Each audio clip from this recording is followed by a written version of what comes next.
Hey guys, I hope you all doing fine, and today we're gonna take a look at the 2 years old iPad 8th generation from 2020. Why did I buy it? Well, let's talk about it. So before I get into it, I will tell you the short answer first. Is it worth it?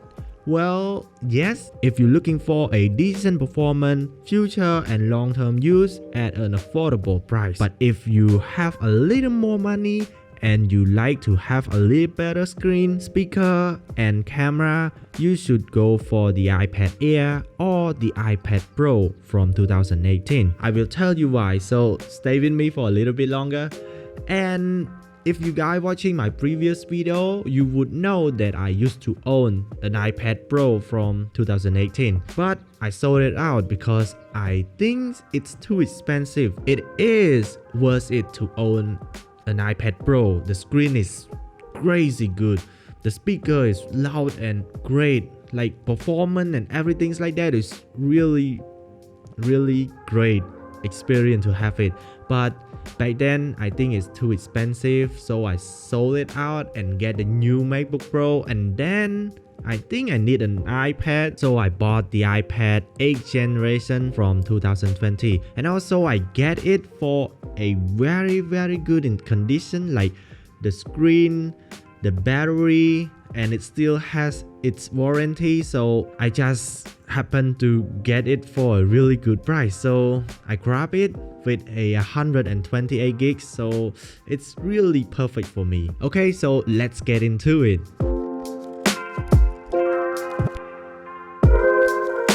Today, technology has improved so much that we don't really need to think about spec like what chip it has or how much RAM it got anymore. It just works for the most tasks that we throw at it. First, let's talk about the design. Of course, it looked quite outdated with the round design, big bezel, and these huge chins. But for me, I kind of like it because I always wanted an iPad for my own, and back then I couldn't afford one. So this kind of design is kind of in my heart for quite a long time ago. I don't mind having it at all as long as the performance of it is decent. The screen of course is a little bit smaller than the iPad Air 3 and the iPad Pro from 2017, even though they share the same design, but those two are slightly bigger due to the small bezel.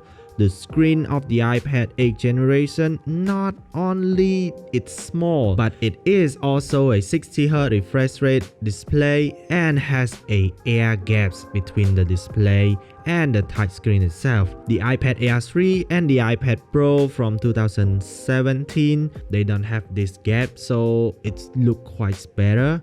Under our classic home button, we have the stereo speaker, which is fine, but again, the 4 speakers on the iPad Pro from 2018 are way better. The stereo speaker is quite loud and usable, but the experience I used to have with the 4 speaker on the iPad Pro 2018 is just unmatched here. Both cameras are not that great either. It's not that bad that you can't use it for your meeting or maybe talking to your family and friends, but it's just not that great. It's not gonna be a huge difference at all. It's just not that great. The battery life on this iPad is fantastic.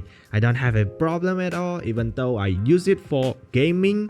Also using it for my second display for my MacBook. When I play Genshin Impact, I noticed that it drained my battery faster than the other games. I think it's because Genshin Impact is an open world game and it's quite a huge game for an iPad, but for the title like Wild Rift, Sky and Alpha 8 will not consume the battery that fast. The reason I get an iPad back after I sold one is because I need a second display for my MacBook Pro. Of course, the display is not that great, the speaker is not that good either, the performance is quite low than the iPad Pro from 2018, but overall they are just fine for me. Like for a second display for my MacBook, for gaming, maybe some video editing on it, like Luma Fusion and things like that, but a lot of time I use it for gaming and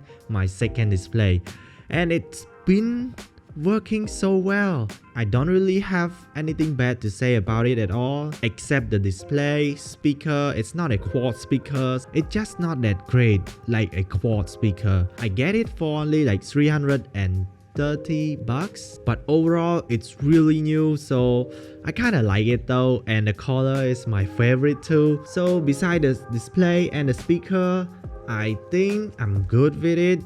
I really like the design, like it's not that outdated at all for me. Like for you guys, maybe it's quite outdated because it's still the same old design and the screen is quite bad. It's only 60 Hz and a lot of things that is quite old here, like the camera.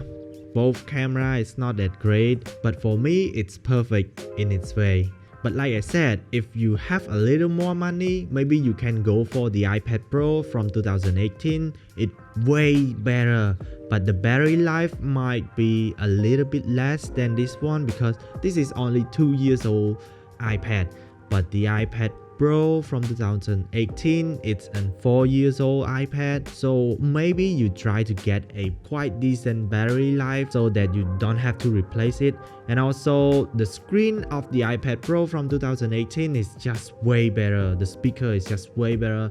The camera is just way better, and it also has the Face ID. So yep, that is all about this iPad. So my daily use with it, I'm really like it, and yes, it was it for me. It was to has an iPad like this.